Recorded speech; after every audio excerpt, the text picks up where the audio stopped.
this is Annie from Hoop Sisters, and we're going to show you how to trim the blocks, how to join them, and how to put the sashing on the back. And the quilt that we're going to teach you this on is our Whole Earth quilt that is from our Earth Quilters program.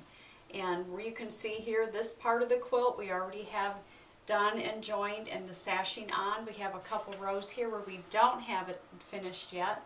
And we have one down here in the corner that is not trimmed yet. So I'm going to show you how to trim this block. And this is a corner block, so it's going to be trimmed differently than a block that is in the middle of the quilt. This block is going to be trimmed, since we're going to put a binding on here, this block will be trimmed 1/4 of an inch through all layers on the two sides that will have binding attached to it. If the block that you're trimming is going to have another block joined to it, you're going to trim it using the trimmer by George. So let's get started trimming our block. Okay, here is our corner block, and I put a pin at the top of the block. That way it's just a point of reference. So what I'm going to do is these two edges right here are the corners that will have binding sewn to it. So what I like to do is usually trim those edges off first. And what you will do is you just use your ruler and find your 1/4 inch mark on the ruler, line it up with that basting stitch. Let me do that right now. And then you can go ahead and trim it through all the layers.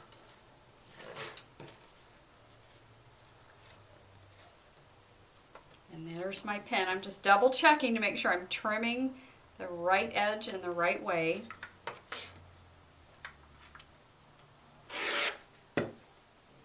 Okay, so now our other two sides will have a block joined to it. So what we need to do there, I'll remove my pin, is we need to cut only the batting and the backing fabric up to the basting stitch, but the fabric on the front we need to leave there because that's what you're going to use to sew to the other block.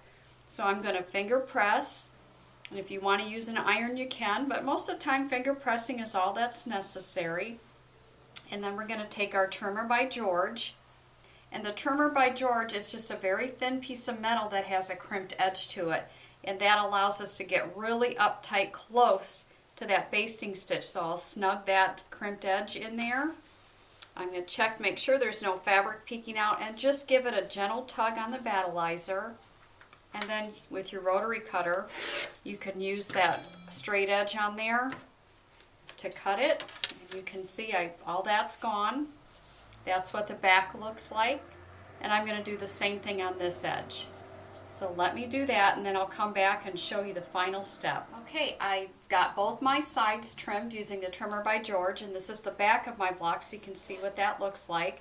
So now I'm going to turn it back over, and just like I did the other two sides, I'm going to find the 1/4 inch mark on my quilting ruler, and I'm going to line it up with that basting stitch, and I'm going to trim it so it's nice and purdy. That was my slang, my purdy slang. So it's nice and pretty. And there you see the front of the block and the back of the block. And I know that this is how it goes, that this is the bottom edge or a side edge. I can't tell you which, but I can tell you when I put it back up to the wall. So let's put it back to the wall. It's all trimmed and it looks gorgeous. And that's how that goes together. So we'll come back here in a second and we'll show you how to sew it together. Hi, this is Linda from Hoop Sisters, and I'm going to pick up where Annie left off. I'm going to show you how to stitch our blocks together. I have them on my design wall. You might not have a wall, so maybe a table would work. And I have them separated and in order. So what I like to do is take, to my sewing machine, I like to take this top block and pin it to my second block on the seam that I'm actually going to stitch it on. Do the same with this one. I do this because I'm famous for getting it to the sewing machine and then picking the wrong side and sewing the wrong two seams together. So this is my method. It helps me out. I'm sure you've all done the same thing. So now I have my 3 seams ready to go. So I'll take them off the wall and take them over to my sewing machine. Okay, here we are at the sewing machine, and the setup of the sewing machine is, first of all, I have regular thread in my needle and my bobbin. I've got my walking foot on the machine, and I've set my stitch length longer than normal. I like to use a 3.5 stitch length, and the reason is because we're sewing through some bulk and the machine just moves a lot better with a little bit longer stitch length. So the first thing you need to do before sewing your blocks together are pinning your match points. I have to match up these stitching lines, and I like to use the sharp silk pins, the glass head silk pins. They're nice and sharp, and I take a pin and I put it through one match point to the other, and I've done that in these two spots. Then I'll take the pin out and just pin the two fabrics together. So you will match up anything that needs to be matched along your seam. Then I'm going to go ahead and start to sew. I like to start to sew about a 1/2 inch in, and again it's because of bulk. The machine, I start here, I back up to the beginning, and then I come forward, and I find I have much less trouble doing it that way. So I'll put it under the machine. I kind of turn the top block back, make sure my basting stitches are lined up. I lower the needle just inside the stitching line, and I do my reverse, come forward, and I know you can sew over pins, but I don't like to. I take them out before I get there.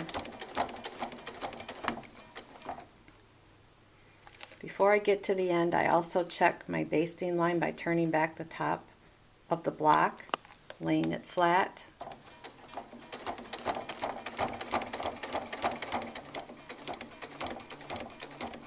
And I finish with a little bit of a reverse of a couple of stitches, and I do use my thread cutting feature. So here's my completed block seam. So this is actually the middle section from my design wall. So now I'll sew the 3 sections that I have together, and I'll have one row complete, and we'll do that to all the rows. Okay, so Linda has done a really good job sewing this row together, and we have vertical rows on here. So what we've done is each of the seams in the rows we've alternated between pressing them up and pressing them down. In this row we pressed all the seams up, so in the next row that Linda just sewed together we have pressed all of our seams down. So now what we need to do is cover all of those seams with sashing strips. So I'll show you how to do that. It's now time to sew our sashing strips together. The best way to do it is to sew your seam in a 45-degree angle. And my method for doing that is fast and easy. What I like to do is make my fabric into a right angle, and then I stitch from this intersection to this intersection. So I do let the edges hang out maybe a 1/4 inch, and I have white thread on the sewing machine, so it'll hopefully be easy to see. And I do just maybe one back stitch at the beginning, stitch across, end up at the other intersection, a back stitch at the end. So there's your seam. It starts there, ends there, and we will trim it. I like to trim it this way, maybe a scant 1/4 inch. And when you open it up, you have a nice straight piece of sashing with a 45-degree seam. All right, here is our sashing strip that is joined with a 45-degree angle. And what you're going to do then is you're going to make sure you use a little spray starch on your sashing strip. So you spray it with the spray starch, and then you're just going to give it a really good press with the iron. You can press that seam to one side, and then once you have it pressed with the spray starch, we're going to take it over to our Simplicity bias tape maker. And I have a 3/4 inch. By the way, this fabric is cut 1.5 inches, so we're going to use a 3/4 inch bias tape maker. The beginning of it is going to be cut on a 45-degree angle, and that's to help you feed it through the bias tape maker. You get that point started, and then a lot of times what I like to do is just help it along with the straight pin. Which side is facing up, Annie? Oh, very good point. The side that facing up is going to be the side that's showing, so basically your seam is on the underside. Your raw edge of your seam is on the back side, the bottom side. And then we're going to feed this through here. Make sure it's coming through nice and even. And then we're going to set this in place on the bias tape maker. I've had it on for a while, so it should be nice and hot. I'm going to take this part of it off, and you're just going to feed it right over the top of that hot plate and out the other side. And make sure it's snapped in really good, and hit the run button. Now the first inch or two will not exactly be the most beautiful, so you may not be able to use that. But this is basically how you use this, and it just is so slick and goes through so fast.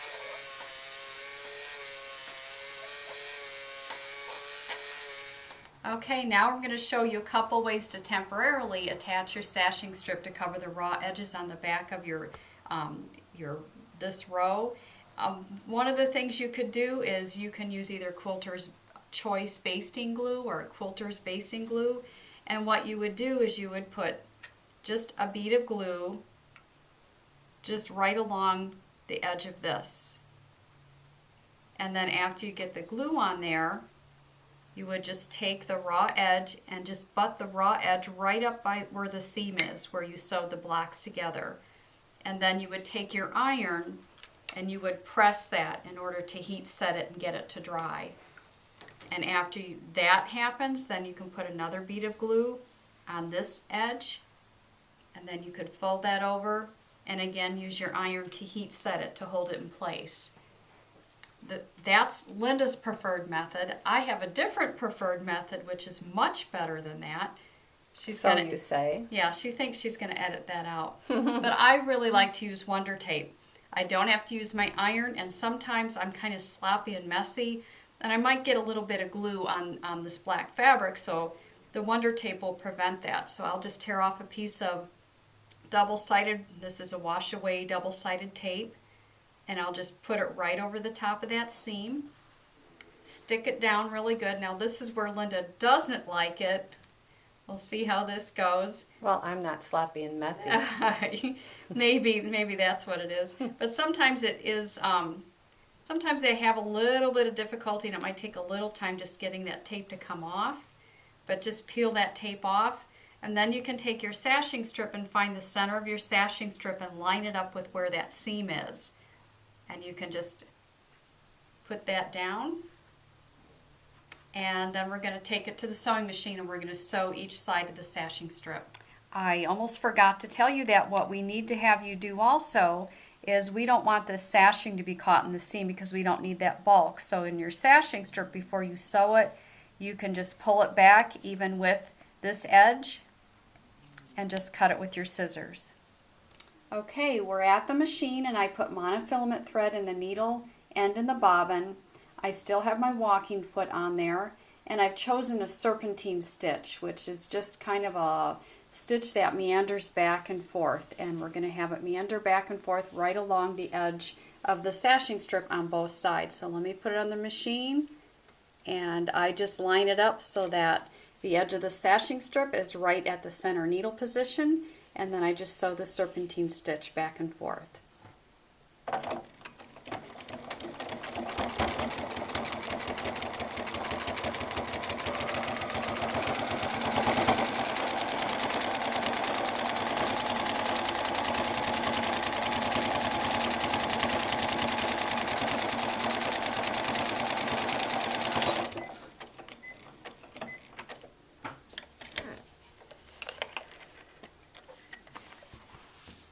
So I don't know how well you'll be able to see that. Linda and I talked about using white thread. We decided we didn't want to use our seam ripper because we think you can get a pretty good idea. But with that monofilament thread, you can hardly see it, but it is a little meandering stitch that goes back and forth. That's the back of it, and I'll show you in the front. You can't even see it. Nope. So let's go eat lunch, Linda. I think you should sew the other side first. Oh! So now that we have our rows joined together and they are sashed, that's what they look like on the back. Now it's time to sew our 2 rows together, and it's the same process, simple. Flip your 2 rows right sides together, and we'll take some pins, nice sharp pins, and we'll put a pin in the seam. I put pins in all my seams first, just straight in to match them up. And once I get them matched up,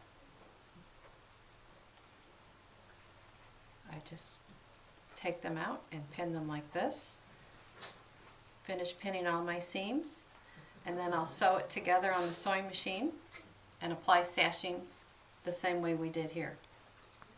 Okay, just for a quick review, Linda sewed the last 2 rows together, and what we have done then is we then cover those raw edges with the sashing strip, just like we did the short rows that were right here. So we had our raw edge here and our sashing strip, and either using the quilter's basting glue or the Wonder Tape, we then covered it with the sashing strip and used a serpentine stitch to tack down the folded edge. Well, we have our whole earth quilt all put together, and so now you know how to trim, how to sash, and how to join all these together. There's the back of it. And one thing that you can do or choose not to do, the decision will totally be yours, is you can choose to put a border on this or just put the binding on it and call it finished. But here you can see a couple examples of the borders that go with the Earth to Quilt collection, and you can see there's 2 different ways to put the border on there. You can put it with a sawtooth edge on the outside, or you can do it with a sawtooth edge as kind of an inner border on the quilt. And that is just something that's available from your dealer if you choose to do that. And you can also put this border, as you can see, on a variety of different quilts. We have it here with the Mariner's Compass, the full and the quarter Mariner's Compass, which also comes on that same border CD. And you can put that on any of our designs as border. So just wanted to make you aware of that. And I think Linda and I have decided to make a border for this. So Time for coffee. Yeah, it's time for coffee. Stay tuned. We'll show it. I'm sure it'll be on our website later. Thanks.